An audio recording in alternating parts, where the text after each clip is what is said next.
Understood. Part 9 will function as an emotional echo rather than a narrative conclusion. The entire structure from Part 1 through Part 8 will quietly build toward a final intimate moment centered on symbolic reversal and silent recognition. The ending will avoid exposition, direct redemption, or verbal moralizing. Instead, it will rely on restrained cinematic detail, a gesture, an object, a pause, an unfinished movement, or a changed gaze that reveals Ethan's transformation without announcing it. Clara will never seek validation, revenge, or triumph. Her dignity will remain consistent from beginning to end. The emotional payoff will come from Ethan finally seeing what was always there. The final scene will likely return to one recurring symbol established early in the story, such as the homemade lunchbox, the folded napkin with handwritten numbers, or a quiet act of care. The last lines will not explain the lesson. They will simply leave space for the audience to feel it. Every earlier scene will now be written with this destination in mind, ensuring that the final silence feels earned rather than designed. The closing moral will remain soft, understated, and human. Something that lingers rather than concludes. You still bring homemade lunch to a place like this? The laugh came softly at first. Just one man in a navy Italian suit leaning against the polished marble counter of Callaway and Finch Capital. But within seconds, 3 more executives smiled into their espresso cups like they'd been handed permission. Clara Whitmore stopped walking. The old canvas lunch bag hung quietly from her wrist. A small container of tomato soup pressed against the fabric, still warm from the morning stove. She looked at Ethan Callaway for exactly 1 second. Calm. Unshaken. Then she lowered her eyes and placed the bag carefully into the employee refrigerator beside 6 untouched salads with restaurant labels still attached. "It's just food," she said softly. Ethan adjusted the silver cuff beneath his watch. "Right," he replied. "But perception matters in this building." Clara nodded once like she'd heard worse before. Because she had. The 22nd floor of Callaway and Finch smelled like cedarwood cologne, fresh printer ink, and expensive coffee beans flown in from Colombia every Thursday morning. Everything in the office reflected money without trying too hard. The glass walls, the silent elevators, the polished floors that carried the click of dress shoes like music. And moving quietly through all of it was Clara. White blouse, black skirt, hair pinned back low against her neck. No jewelry except a thin silver ring she twisted unconsciously when thinking. Most people assumed she was invisible because she never fought to be seen. She delivered coffee during meetings, refilled water before anyone asked, remembered who took oat milk and who preferred sugar substitutes. Quiet people made powerful men comfortable. That was the trick. Ethan watched her leave the break room and shook his head slightly. "I don't understand how someone that smart-looking ends up serving coffee at $30 an hour." 22. One analyst corrected carefully. Ethan smirked. "Even worse." A few quiet laughs followed again. But one person didn't laugh. Richard Bennett stood near the conference room window overlooking Lower Manhattan, his hands folded behind his back. 71 years old. White hair. Dark gray suit without a wrinkle anywhere. Investors across Wall Street called him the last honest shark in finance. He had arrived 20 minutes early for the merger presentation and had already noticed more than Ethan realized. Richard's eyes drifted briefly toward the refrigerator, where Clara had placed the faded lunch bag. Then toward the napkin sitting beside the coffee station. Numbers covered the corner of it in dark blue ink. Sharp handwriting. Fast Kalkulations. Discount rates. Forecast margins. Richard's expression changed almost invisibly. Ethan didn't notice. He was too busy rehearsing confidence. "Today locks the deal," Ethan announced as executives gathered around the long walnut conference table. "Once Bennett signs, Chicago goes through by Friday." A junior associate smiled nervously. "You really think he'll approve the expansion?" Ethan straightened his tie. "He'll approve what I tell him to approve." Across the hall, Clara quietly wiped. Down the counter. Steam curled from a fresh pot of coffee beside her. Outside the windows, rain streaked against Manhattan glass in thin silver lines. Richard Bennett walked slowly toward the coffee station. His attention never touched the pastries. never touched the imported espresso machine. It stopped only on the folded napkin near Clara's hand. He picked it up carefully, Looked down. and for the first time that morning, the old investor went completely still. Sometimes the smallest signatures appear long before anyone notices the hand that wrote them. Richard Bennett stared at the napkin longer than anyone expected a billionaire investor to stare at a stained piece of paper beside a coffee machine. The room behind him continued moving in polished rhythms. Laptops opened. Leather chairs shifted softly against hardwood floors. Someone laughed too loudly at one of Ethan Callaway's jokes about market volatility. But Richard did not move. His thumb brushed slowly over the handwritten numbers near the edge of the napkin. "Interesting," he murmured. Clara reached for the coffee pot beside him. "Would you like a refill, sir?" Richard lifted his eyes toward her face. Calm blue eyes met his without nervousness. Not confident in the loud way executives performed confidence. Something quieter. More dangerous. Recognition flickered across his features for half a second before disappearing behind decades of discipline. "Who wrote this?" he asked. Clara glanced down at the napkin. "Just notes." "These are not notes." Richard folded the napkin carefully once. "This is a corrected valuation structure." Across the room, Ethan finally noticed the exchange. He walked toward them with smooth confidence, one hand tucked casually into his pocket. "Mr. Bennett," he said warmly, "we are ready whenever you are." Richard did not look at him immediately. His attention remained fixed on Clara. "How long have you worked here?" Clara placed another porcelain cup onto the tray before answering. "About 11 months. Ethan chuckled softly. "She is efficient. Best coffee on the floor." Clara lowered her gaze slightly. Not embarrassed, just uninterested in the conversation. Richard unfolded the napkin again. "You adjusted the debt ratio assumption from 7.2 to 5.9. Ethan's smile faded a fraction. "Excuse me?" Richard pointed calmly at the figures. "And whoever wrote this noticed the Chicago expansion projections are inflated by almost 18%. Silence touched the air, lightly at first, then heavier. Ethan stepped closer. "Those are internal calculations. Apparently not internal enough." Richard's tone remained gentle, which somehow made it sharper. Clara reached for the napkin carefully. "I should throw that away." Richard held on to it. "No," his eyes narrowed slightly. "You should not." The conference room behind them had gone unusually quiet now. Executives pretended to organize documents while listening to every word. Ethan laughed once under his breath. Controlled. Tight. "Mr. Bennett, I assure you my analysts have spent months on those projections." Richard finally turned toward him. "Then perhaps your analysts should spend more time near the coffee station." One associate nearly choked on his water, trying not to react. Ethan's jaw tightened almost invisibly. Clara stepped back slightly with the tray against her chest. "I apologize if I crossed a line." "Did you?" Richard asked softly. She hesitated. Rain continued tapping quietly against the window's 30 floors above Manhattan. Somewhere below, sirens echoed through wet streets. Clara looked toward the skyline before answering. "Sometimes numbers look cleaner when they are farther away from real people." Richard studied her face carefully. Ethan folded his arms. "What exactly does that mean?" Clara met his eyes briefly for the first time that morning. "Nothing, sir." But it did not sound like nothing. Richard smiled faintly then. Small. Private. Like someone hearing a familiar song after many years.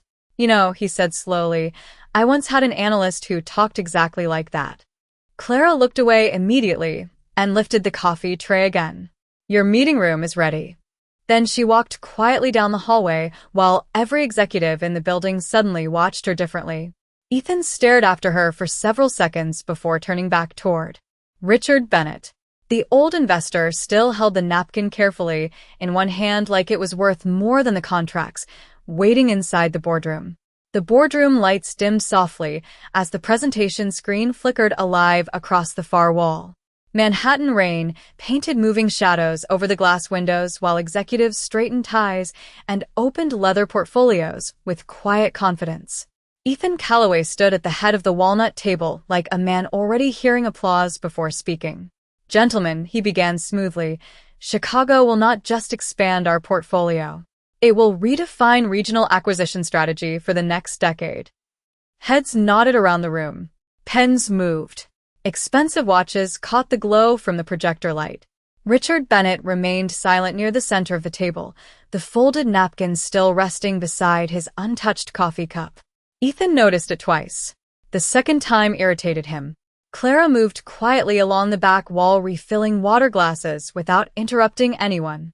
Invisible again. Or, at least she was supposed to be. Ethan advanced the next slide. Revenue forecasts filled the screen in clean blue lines. By Q3, he continued confidently, we anticipate a 17% increase in operating margin once the transition phase stabilizes. Richard finally spoke. 17.4? Ethan nodded immediately. Correct. Richard leaned back slowly in his chair. Interesting number. Ethan smiled politely. Our analysts were very thorough. I am sure they were. Richard lifted the folded napkin between two fingers. Because someone else calculated 11.8. The room shifted. Not loudly. Just enough. A chair creaked. Someone stopped typing mid-sentence. Ethan kept his expression controlled. With respect, sir, whoever wrote calculations on a coffee napkin did not have access to the full acquisition structure. Richard looked toward the screen again. No. But they had access to logic. Ethan's smile disappeared completely now. Clara stood near the doorway holding a tray of sparkling water bottles against her hip. Her eyes stayed lowered. Richard unfolded the napkin carefully across the polished table. Handwritten numbers spread beneath the boardroom light like something unexpectedly alive. Your debt service assumptions are too optimistic, Richard said calmly. And the labor retention costs are understated. Ethan crossed his arms. We hired one of the best consulting firms in New York for this model. Richard glanced toward Clara. Apparently New York still has one better. Several executives exchanged uncertain looks. Ethan laughed once. Short. Sharp. You are seriously comparing my finance team to a waitress? Clara's fingers tightened slightly around the tray. Richard answered before she could speak. No, his voice stayed soft. I am comparing your finance team to whoever wrote this. Silence landed harder this time. Ethan stepped toward the screen and clicked aggressively through 2 more slides. Charts. Forecasts. Growth projections. Numbers that looked polished enough to calm investors from 30 feet away. But now the room had changed. Tiny cracks had appeared in the confidence. Richard studied the presentation without expression. Then his eyes drifted toward Clara again. Miss Whitmore, he said gently. She froze near the doorway. Ethan turned sharply. She does not need to be involved in this. Richard ignored him completely. Would you come here for a moment? Clara hesitated. Every eye in the room shifted toward her at once. She placed the tray down carefully on a side table before walking toward the screen in quiet, measured steps. Ethan watched her approach with visible disbelief. Clara stopped beside the projection light, pale blue numbers reflecting softly across her face. Richard handed her the remote control. Tell me, he said calmly, what your numbers saw that ours did not. Ethan opened his mouth immediately. But before he could speak, Clara looked up at the revenue model on the wall and whispered something that made the entire room go still. Your growth curve assumes people stay loyal during layoffs. The room stayed silent long enough for the rain outside to become noticeable again. Tiny drops slid down the glass walls overlooking Manhattan while Clara stood beneath the glow of the presentation screen holding the remote carefully in one hand. Ethan Calloway stared at her like she had crossed an invisible line no one else dared approach. Excuse me, he asked coldly. Clara looked toward the chart projected across the wall. Blue curves. Rising forecasts. Perfect confidence wrapped in polished graphics. Your model assumes employees remain productive after the restructuring phase, she said quietly. But turnover spikes after month 4. Ethan folded his arms tighter. That is already accounted for. Clara nodded once. At standard industry rates. Richard Bennett leaned forward slightly in his chair. Interested now. Very interested. Clara pressed the remote gently. Another slide appeared. The executives exchanged confused looks immediately. Nobody remembered this chart being part of the presentation. Ethan stepped forward sharply. What is this? Clara kept her eyes on the screen. Your retention history from the Denver acquisition 2 years ago. Numbers filled the wall in pale white rows. Exit percentages. Productivity decline. Hiring recovery costs. The kind of details executives usually hid beneath cleaner headlines. You lost 41% of middle management within 6 months, Clara continued softly. And the replacement costs erased most of the projected efficiency gains. One analyst shifted uncomfortably in his chair. Another quietly lowered his laptop screen. Ethan's jaw tightened. Those figures are confidential. Clara finally looked at him. Calm. Steady. No, sir. They are archived. Richard Bennett smiled faintly into his coffee cup. Ethan noticed. That bothered him more than the numbers. You have no authority to present financial analysis in this room, Ethan said firmly. You are support staff. Clara lowered the remote slightly. I know. No anger. No embarrassment. Just a fact. Somehow that made the room even quieter. Richard tapped one finger lightly against the folded napkin. Continue. Ethan turned immediately. Mr. Bennett, with respect, this is becoming inappropriate. Richard did not look away from Clara. Inappropriate, he repeated calmly. No. Inappropriate would be approving a $200 million expansion built on assumptions nobody challenged. Ethan exhaled slowly through his nose. The controlled kind of anger wealthy men practiced in boardrooms. Clara pressed the remote again. Another graph appeared. This one simpler. Cleaner. Handwritten notes circled several percentages in blue digital ink. Your labor projections only work if employees trust leadership after the merger announcement, she explained. But trust is measurable. One executive frowned slightly. Trust. Clara nodded. People stay longer when they feel seen. Ethan laughed once under his breath. This is finance, not therapy. Richard finally looked directly at him. The market is full of intelligent men who forgot employees are human beings. Ethan fell silent. Clara stepped away from the screen slightly, uncomfortable with the attention building around her. You should continue the presentation, she said softly. I only noticed a few things. Richard looked at the chart again. A few things, he repeated quietly. Then, he asked the question that changed the atmosphere in the room completely. Miss Whitmore, where exactly did you learn corporate retention modeling? Clara's fingers tightened almost invisibly around the remote control. For the first time all morning, uncertainty crossed her face. Just briefly, like someone hearing footsteps from a life they buried years ago. Ethan noticed it immediately. So did Richard Bennett. Outside, thunder rolled somewhere far above the Hudson River while Clara answered in almost a whisper. Blackridge Capital. The silence afterward felt different now. Heavier. Because everyone in the room knew exactly what Blackridge Capital used to be. And everyone knew it had once belonged to Richard Bennett himself. The air inside the boardroom changed the moment Clara said the words Blackridge Capital. Not dramatically. No gasps. No loud reactions. Just the quiet shift powerful people make when they suddenly realize someone in the room knows more than expected. Richard Bennett leaned back slowly in his chair, studying Clara with an expression that looked almost personal now. Ethan Calloway stared between them, confusion tightening behind his carefully controlled face. You worked at Blackridge? One executive asked carefully. Clara nodded once. A long time ago. Ethan gave a short, disbelieving laugh. You expect me to believe my waitress used to work for one of the most respected investment firms in Manhattan? Clara lowered the remote onto the conference table gently. No, sir. The answer landed softly, which somehow made Ethan more irritated. Richard folded his hands together. She is telling the truth. Ethan looked toward him immediately. You know her? Richard remained silent for a second too long. Rain continued streaking against the windows while distant thunder rolled somewhere beyond the skyline. Finally, he spoke. 7 years ago, Blackridge nearly collapsed during the biotech correction. Several executives around the table straightened immediately. Everyone on Wall Street remembered that year. Billions disappeared in less than 3 weeks. Entire firms vanished overnight. Richard looked toward Clara again. Most analysts panicked. Clara's eyes stayed lowered. Richard, no, he interrupted gently. They should know. Ethan crossed his arms tighter.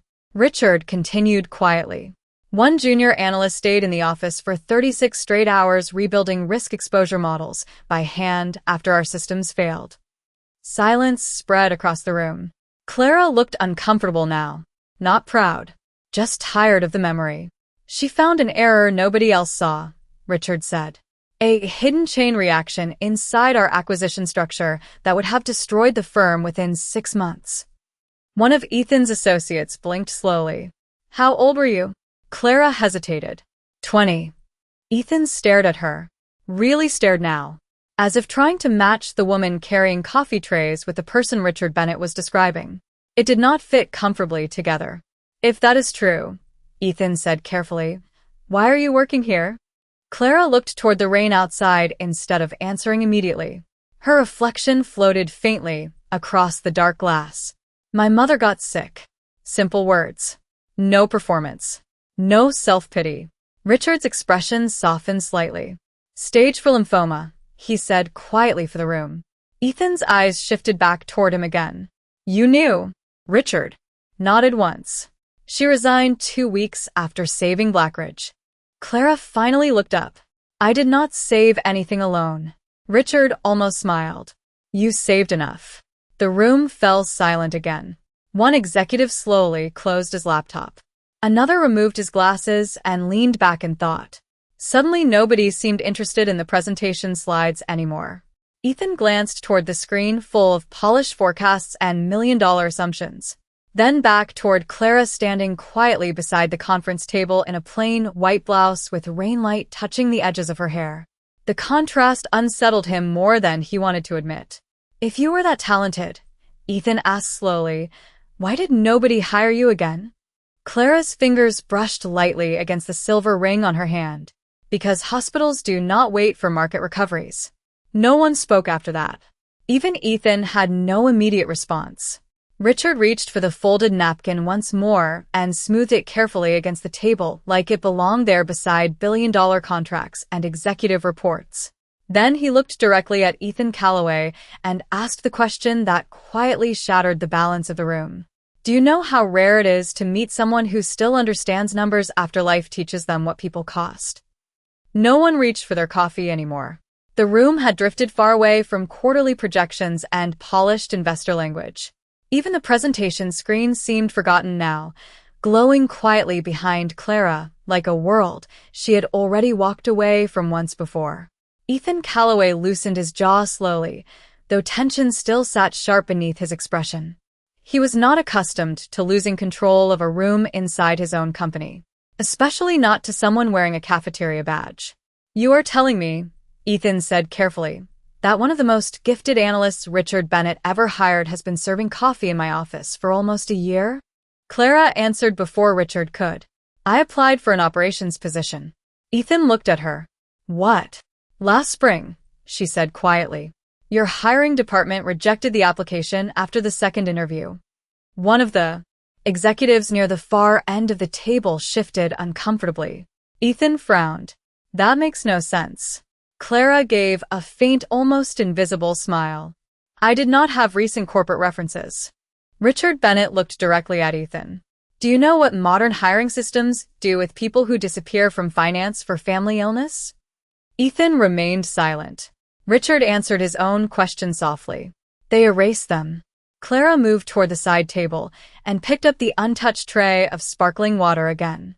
The movement felt strangely normal against the tension in the room, like she still saw herself as staff while everyone else suddenly did not know where to place her anymore. Ethan watched her carefully now. Every detail. The plain black flats. The silver ring she kept twisting unconsciously. The careful way she balanced the glasses so nothing spilled. There was discipline in it. Precision. Why did you not say anything? Ethan asked suddenly. Clara paused beside the doorway. About what? About who you were. She looked genuinely confused by the question. I am a waitress. Richard smiled quietly into his hand. Ethan did not, because for the first time all morning he realized she meant it. Not sarcastically. Not bitterly. She had accepted the simplicity of the title without needing the room to know what came before it.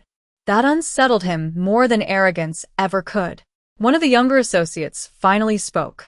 Miss Whitmore, if you saw flaws in the projections as quickly, why not mention them earlier? Clara glanced toward the presentation screen. Nobody asked. Silence again. Sharp this time. Ethan looked away first.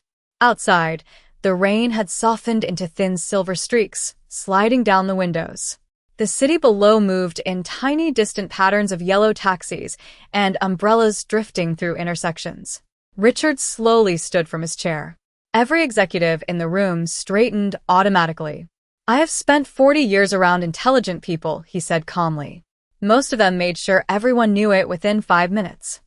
His eyes shifted toward Clara. The rare ones usually stay quiet until the work speaks for them. Clara lowered her gaze. Slightly. Ethan looked down at the polished conference table, then toward the folded napkin Richard still carried beside the investment contracts. Suddenly the handwriting on that cheap paper bothered him deeply. Not because it challenged his numbers. Because he remembered laughing at the hand that wrote it. Richard reached into his leather briefcase and removed a thick folder stamped with acquisition approvals. Every executive in the room focused immediately. The Chicago expansion. The signature package everyone had been waiting for. Ethan straightened instinctively. Richard placed the folder onto the table slowly. But instead of sliding it toward Ethan, he turned toward Clara. Miss Whitmore, he said softly. Would you sit down for a moment? Clara blinked once in surprise. Ethan looked between them immediately. Richard rested one hand gently on top of the contract folder. There is something I would like your opinion on before I sign anything today. Clara stood motionless for a second after Richard Bennett asked her to sit down. The request itself felt unreal inside that room. 20 minutes earlier, she had been carrying soup in a faded lunch bag while executives laughed quietly behind imported espresso cups. Now one of the most respected investors on Wall Street was pulling out a chair for her at the center of the table. Mr. Bennett, she said softly, I really should get back to work. This is work, Richard replied gently. Ethan Calloway remained standing near the presentation screen, his expression unreadable now. The confidence he wore so naturally all morning had started to crack around the edges. Clara hesitated before finally sitting down at the far end of the conference table. The leather chair looked too large against her simple uniform. Several executives exchanged uncertain glances as if the entire hierarchy of the room had quietly shifted without warning. Richard opened the thick acquisition folder slowly. Contracts, financial summaries, retention projections, multi-million-dollar signatures waiting in neat black lines. I reviewed these numbers for 3 weeks, Richard said calmly. Something kept bothering me. He slid several pages toward Clara. I think you already know what it was. Clara looked down at the documents. Her fingers moved carefully across the margins, scanning figures with quiet concentration. No performance. No dramatic pause. Just work. Ethan watched her closely now. The room did too. She stopped at page 14. There, she said softly. Richard leaned forward immediately. Ethan crossed the room toward her side of the table. Clara pointed gently at a small paragraph buried inside the labor transition agreement. Your retention bonuses only apply to senior management. One associate frowned. That is standard. Clara nodded. For executives. Her finger moved lower down the page. But your operational teams are carrying most of the transition load. Ethan looked down at the figures. The model still works.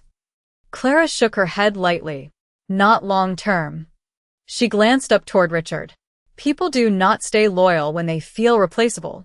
Silence again. Different now. Not skeptical. Listening. Clara continued quietly. You projected productivity based on stability. But uncertainty spreads faster than policy updates. Richard's eyes narrowed thoughtfully. Ethan remained still beside her chair, close enough now to notice details he had ignored all year. The faint burn mark near her wrist from kitchen steam. The careful way she tucked loose strands of hair behind one ear while thinking. The tiny handwritten notes she added beside the margins with precise, controlled lettering. Nothing about her felt temporary anymore. One executive finally spoke. What would you change? Clara looked down at the contract again. Protect the hourly teams first. Ethan blinked once. The hourly staff. Clara nodded. Give them retention guarantees before upper management bonuses. One associate laughed quietly in disbelief. That would cost millions. Clara looked at him calmly. Replacing experienced people costs more. Richard smiled faintly. Exactly. Ethan stayed silent. Because deep down, he knew she was right. The worst part was not that she corrected the model. It was how quickly she understood the people inside it. Richard slowly closed the folder. The sound echoed softly across the room. Then he turned toward Ethan for the first time in several minutes.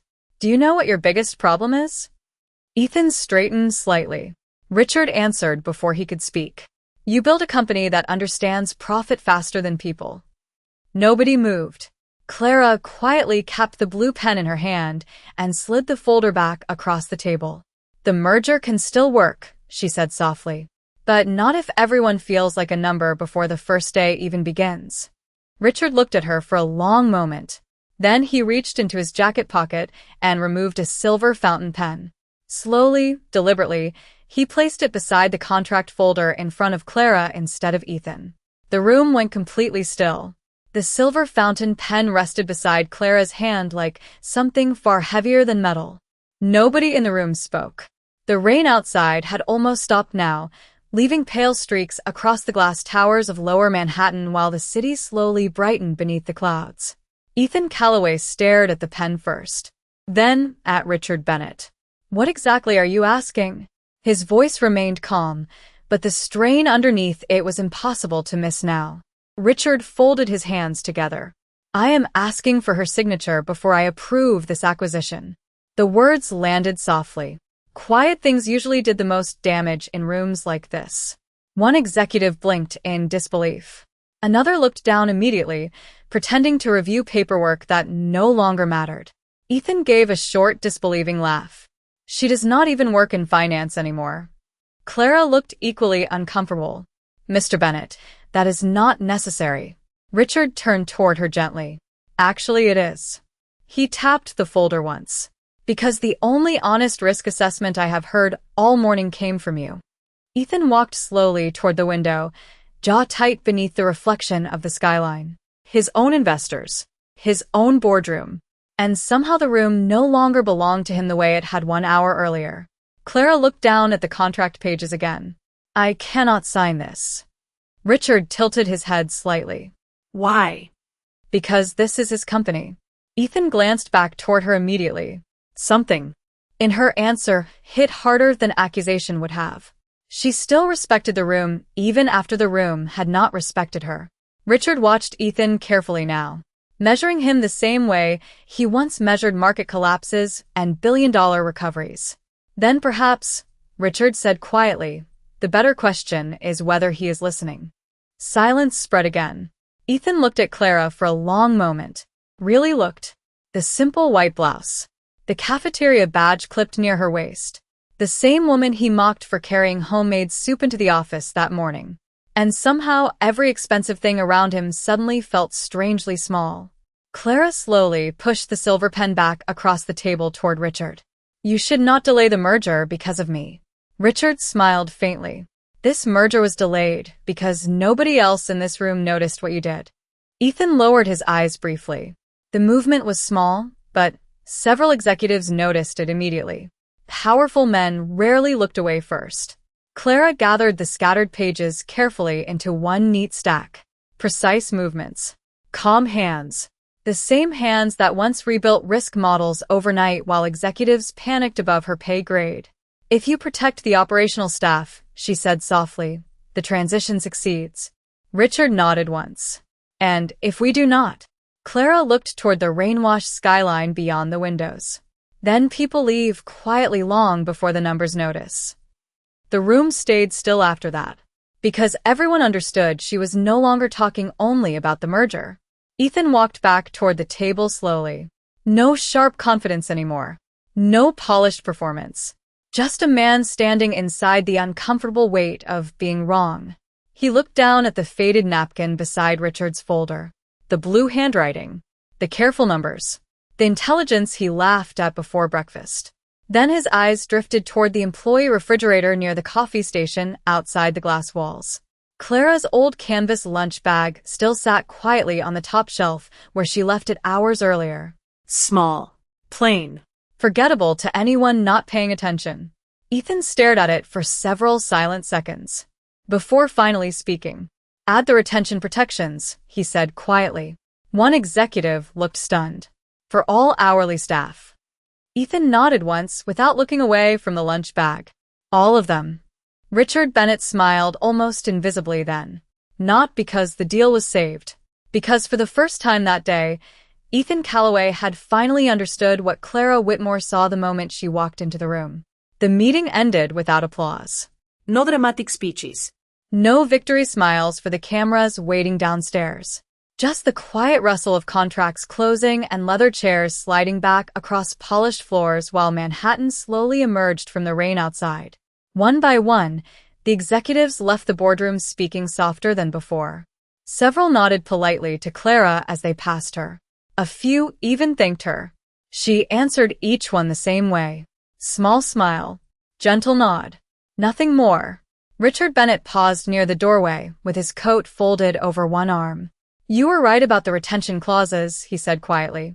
Clara stacked empty water glasses onto her tray. "I hope so." Richard looked toward Ethan standing silently near the window. "Most people spend their careers learning how to enter rooms like this," he said. "Very few leave them with their dignity still intact." Clara lowered her eyes, slightly. Richard smiled once and walked out into the hallway without another word. The office slowly returned to its ordinary rhythm after that. Phones ringing softly. Elevator doors opening and closing. Keyboard clicks drifting through glass offices. But something underneath it all had shifted. Ethan remained alone inside the boardroom long after everyone else disappeared. The skyline reflected faintly across the dark windows behind him while the city lights slowly turned gold against the wet streets below. On the conference table sat the folded napkin with Clara's handwriting still visible in blue ink. Beside it rested the untouched silver fountain pen. Ethan stared at both for a long moment before finally picking up the napkin carefully between his fingers. Not like evidence. More like something fragile. Across the hall, Clara stood alone in the small employee pantry rinsing out her soup container beneath warm water. Steam curled quietly around her hands. Her faded lunch bag rested beside the sink, still carrying the faint smell of tomato, basil, and black pepper. She dried the container slowly with a paper towel before placing it back inside the bag with practiced care. The kind of care people learn when they have rebuilt their lives more than once. Footsteps stopped outside the doorway. Clara looked up. Ethan Calloway stood there without his suit jacket now, sleeves rolled once at the wrists, the folded napkin still in one hand. For a second, neither of them spoke. The silence felt different this time. Smaller somehow. Human. Ethan glanced toward the lunch bag on the counter. Then toward the refrigerator, where expensive catered meals still sat untouched behind glass shelves. "My mother used to pack lunches like that," he said quietly. Clara looked surprised by the sentence. Ethan almost smiled at himself. "Turkey sandwiches," he added after a moment. "Always wrapped too neatly." Clara rested one hand lightly on the canvas strap of her bag. "Mothers usually do that." Ethan nodded once. Outside the pantry window, rainwater slipped slowly down the glass while evening traffic moved beneath the city in streams of red and white light. Ethan carefully placed the folded napkin beside her lunch bag on the counter. Not on the conference table anymore. Not inside a contract folder. Just there beside the soup container where it belonged. Then he stepped back slightly. "I never should have laughed." Clara looked at him for a long second. Calm as ever. Then she zipped the lunch bag closed softly and turned off the sink faucet. "People usually laugh at things they stopped noticing a long time ago," she said. Ethan lowered his eyes. Clara picked up the bag and walked past him toward the hallway. Halfway to the elevator, she paused briefly when she realized something. Ethan had stayed behind in the pantry, quietly wiping water rings off the counter she had forgotten to clean. No announcement. No performance. Just one small circle at a time beneath the warm fluorescent light. Sometimes respect arrives long before pride knows how To speak.